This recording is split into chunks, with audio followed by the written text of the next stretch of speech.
Wat Tyler claimed they were zealots for truth and justice, not thieves and robbers, and he was right. Although to chant a revel, while ransacking the rich, might understandably be regarded with delight. Wat Tyler and his followers were singled out for disdain by a society poisoned by moral corrosion. Current attacks on benefit claimants and the undeserving poor have invited a similar social explosion. The Sunday Times Rich List reveals the accumulated wealth of the 1,000 richest people in the country, which, in the midst of a recession, totals £450 billion, not counting what's in tax havens, thanks to the city. All reinvested to make more money, to buy more privilege, for their children and for their children alone, to perpetuate the system, pickling social mobility in aspic, and to ensure the old divisions are set in stone. Hell is a city much like London, Shelley said, and to Cobbett it was the Great Wen, a cancerous cyst that sucked at England's lifeblood in a selfish merchant oligarch's gambling den. The city can't hide that its nest egg derives from serfdom, from indentured servitude and then from slavery. As the first capitalist power, the city spearheaded colonial expansion, for which no profitable activity was too unsavory. The city's heritage comes from interweaving money and blood, from low-minded connections of gold war and gain. And, as if following the city's mindset, the mainstream media carry news of war economies again and again. The 10 centuries-old assets of the city are never declared, but it's rumoured to own caverns of gold bars, and the land and securities on which loans were once raised yield millions in interest to empower city czars. The city's cash fund spends $10 million a year on lobbying and in making sure that the state is subservient. It ensures the well-heeled can come and go as they please, and that any financial regulations are compliant. Thus, corporation taxes are reduced, and there are tax breaks worth $500 million to city businesses, fixed up at great occasions in the Mansion House for power brokers, lavish events called banquet lobbying by city lobbyists. There's even an unelected city official who sits in Parliament with the unsettling title of the Remembrancer. He and his 7 lawyers vet legislation to ensure it's city-friendly, and, quite undemocratically, this city gopher has a seat in the chamber. But the Remembrancer forgets that the weight which he throws about on the city's behalf derives from the darker deeds of the British Empire, as well as from its worship of the golden calf. For the charter companies formed in the city financed the North American slave trade. The city seized Africa, America, and India like a robber looking for gold and for people to degrade. Why should we not form a secret society with but one object? Asked Cecil Rhodes, the Empire's tool, the furtherance of the British Empire and the bringing of the whole world under British rule. Africa is still lying ready for us. It is our duty to take it, Rhodes added, and beginning with the Royal African Company, every city company obliged. Ambrose Crowley, a city iron merchant, produced manacles and irons for the tethering of slaves on ships. Finance came from John Angerstein, who founded Lloyd's of London on the back of his Grenadian slave estates. Now come here. Lloyd's is founded on 2 great pillars, news and honest dealing. If either fails, we fail, and with us the whole of the British merchant marine. You know, Lloyd's isn't merely a business of profit and loss.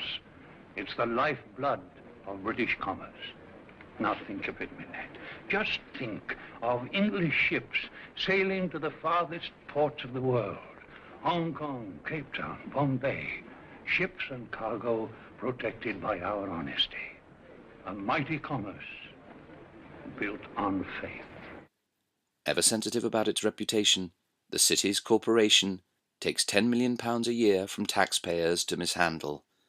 The sum's called the city offset, and it's spent on damage limitation, on trying to cover up all the city's financial scandals, such as the Lehman Brothers collapse or Bernie Madoff's pyramid scheme, a notorious $50 billion racket, or AIG's failed derivatives operation, or the Barclays LIBOR disaster. Clever PR sees the city is not held up by such adverse traffic. So the snorts of cocaine and spoons of caviar in mergers and acquisitions can go on oiling the cogs of pathological money machines, as the world's precious resources continue to be swallowed up by sweaty fingers and the city computer screens.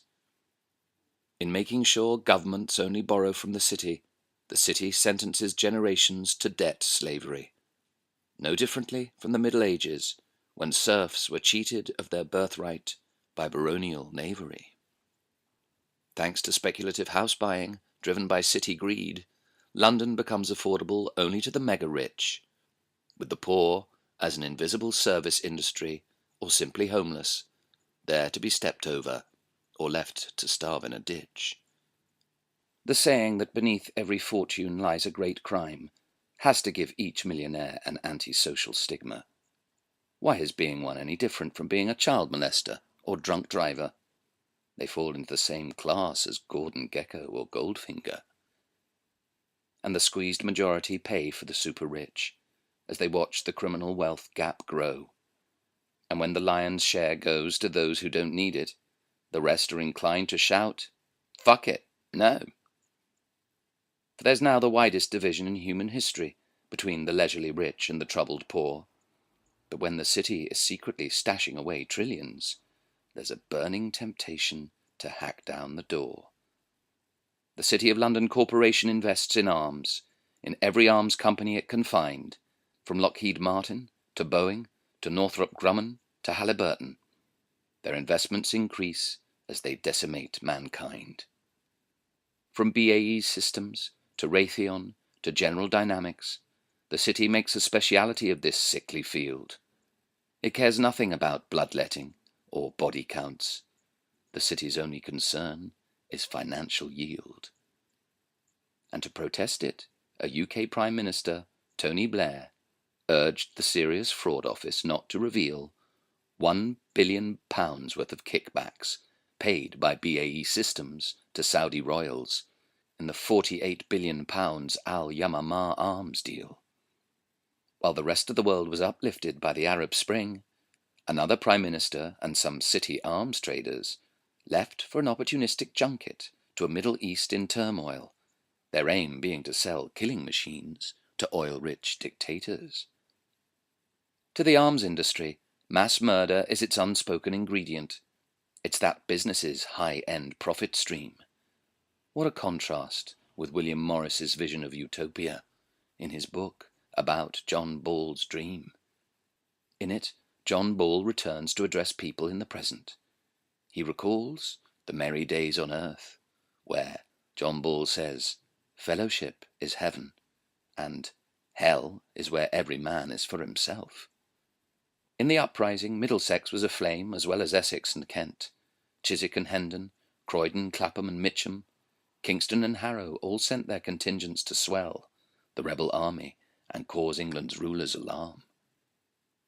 Then it spread further north and became a national revolt, as the rebels put pressure on landlord after landlord to secure individual charters that released them from slavery.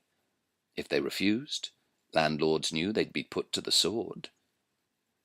The court chronicler Froissart, in a time-serving observation, wrote, "Observe how fortunately matters turned out, for had the rebels succeeded in their intentions, they would have destroyed the whole nobility of England." But in fact it made striking inroads. No poll tax for 7 centuries, and the insurgency had given the lie to feudalism.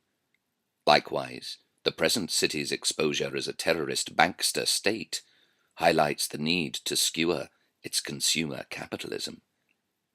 And so a new king mob, and a new writer of wrongs called Anonymous surfaces in Tyler's spirit with cybernetic stealth, able to hack into corporate bank balances, however secure, and able to redistribute the acquisition of wealth.